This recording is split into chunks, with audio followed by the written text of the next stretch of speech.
Hey, Kim here from Project Ripcord. So as I mentioned, I was going to be down in Mexico for my mom's memorial, and so we are here, and I'm in her RV, but I'm in the permanent addition side. So I'm just going to walk outside and show you guys what this park looks like.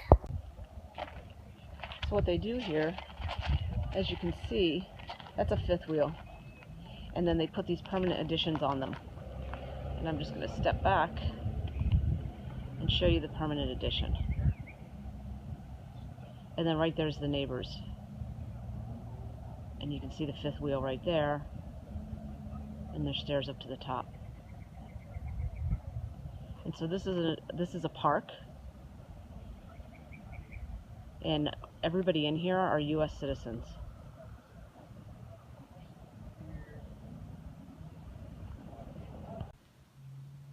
So here I am inside. So as you can see, what they do is they literally add, and I'm going to see if I can get back far enough to get good video, they add a permanent addition. So here's your permanent addition on the RV. And in the back, on the right, there's a laundry room, and then there's a storage closet. And then as you can see right here is the steps that go up into the RV. And some people have these where the door's bigger, or they bust out this whole wall so that they have a big opening into the RV. And her RV was really old. I'm just kind of step in here quick.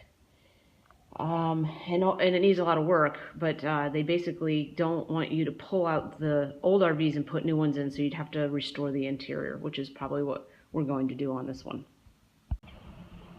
So I'm just going to walk down towards the park a little bit. You can see they have laundry facilities.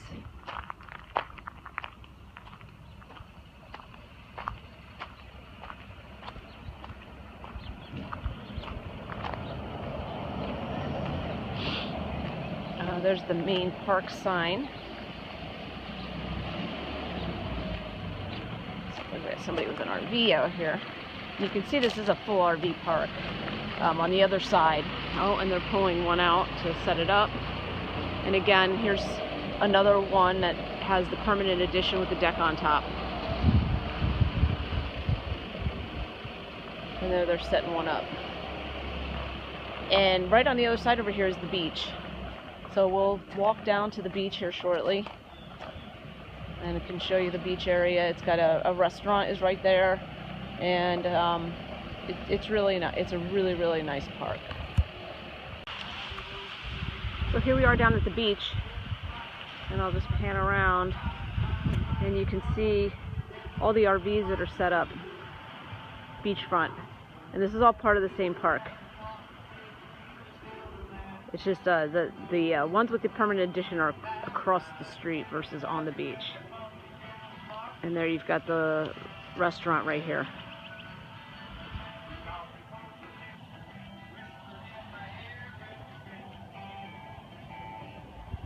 Little music in the background.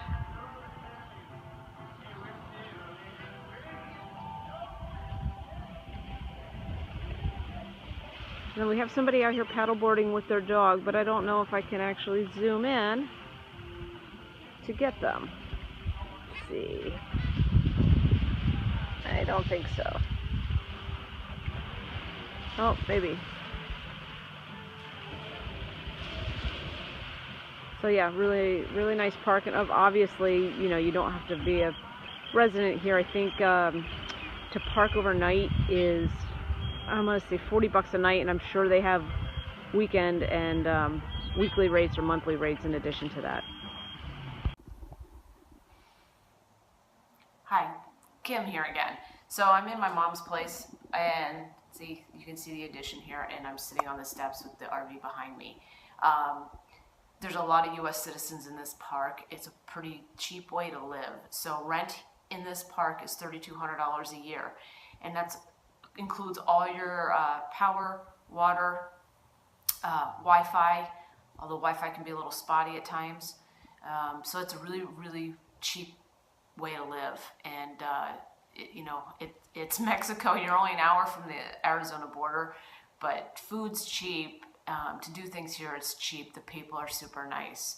So for my mom, who was a waitress all her life and didn't have much Social Security, this was a great option for her, because even up in Phoenix, in any of the parks there, you know, you may be able to find some for about $4,000 a year, but then you're still paying for your electricity, and you're still paying for your water, and you're paying for garbage, and you still have those additional expenses.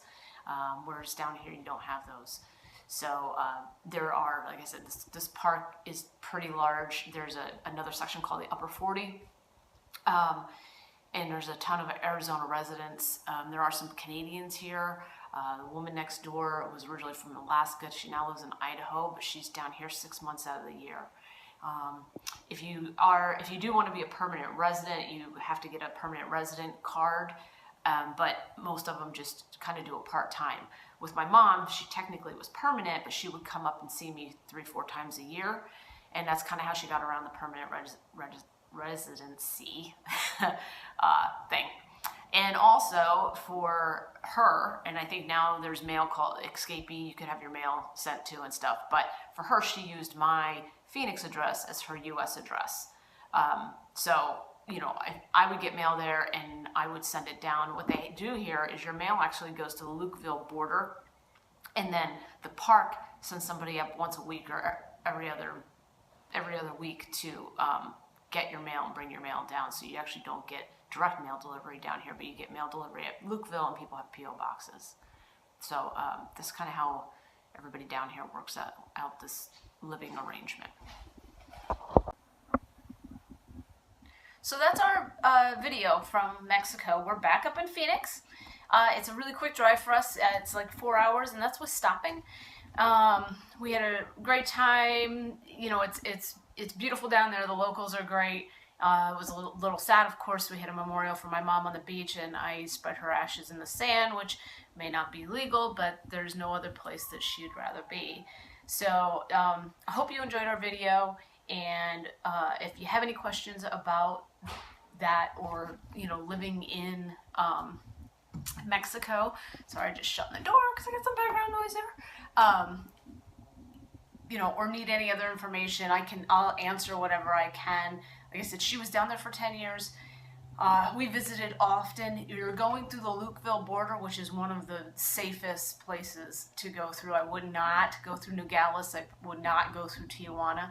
But I've driven that myself in through Lukeville, and there's no issues. And my mom had done it dozens of times, back and forth, all by herself. So hope you enjoyed this.